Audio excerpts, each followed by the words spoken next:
இன்றே டவுன்லோட் செய்து உங்கள் ஃபேவரட் ஷோக்களை என்ஜாய் பண்ணுங்க. ஏய் நான் டைம் என்ன ஆகுது? எத்தனை மணி கிளாஸ்? இன்னார ஒரு கிளாஸே முடிஞ்சிருக்குமா? இல்லடா. படிக்கிறதுக்கு விருப்பம் இல்லனா சொல்லி தொலைய வேண்டியதுடா. நானாவது ஆசைப்படாம இருப்பேன். நான் ஆட்டோ தான் ஓட்டிக்கிட்டு இருக்கேன். சார் என்ன பண்றீங்க? இந்நேரம் நீ கடையில தானே இருக்கணும். எக்ஸ்போர்ட் ஆளுங்க வந்திருப்பாங்கல. பிசினஸ் பார்க்காம நீ எதுக்கு இங்க சுத்திக்கிட்டு இருக்க? பாக்கெட்ல பணம் இல்ல. அதனால பிச்சை எடுத்துட்டு இருக்கேன். போதுமா? வீரா, என்னன்னா? இல்ல நமக்கு சவாரி ஏத்தி தான் பழக்கம். இந்த மாதிரி துணியெல்லாம் வியாபாரம் பண்ணி பழக்கம் இல்லையே. நாங்க எப்படிமா? அண்ணே, எந்த துணி எடுத்தாலுமே அதுல எம்ஆர்பி எல்லாம் போட்டிருக்கும்.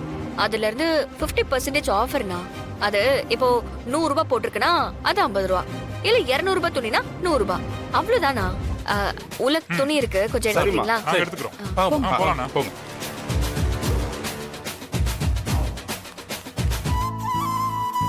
மாறா, உன் பொண்டாட்டி இருக்கிற வரைக்கும் உனக்கு எந்த குறையும் வராதுடா. நீ எதுக்காகவும் இவ்ளோ டென்ஷன் ஆகவே வேணாம். என் அண்ணனுக்கு எப்படி காவேரி நீ பக்கபலமா இருந்தாங்களோ அதே மாதிரி வீரா உனக்கு எப்பவும் பக்கபலமா இருப்பா. யாரும் உன்னை எதுவும் பண்ண முடியாது. கவலைப்படாத, பணத்தெல்லாம் திருப்பி கொடுத்துடலாம். என்னடா பாக்குற? சொல்றல்ல, நீ கவலைப்படாம வீட்டுக்கு போ. உன் பொண்டாட்டி பணத்தோட தான் வருவா.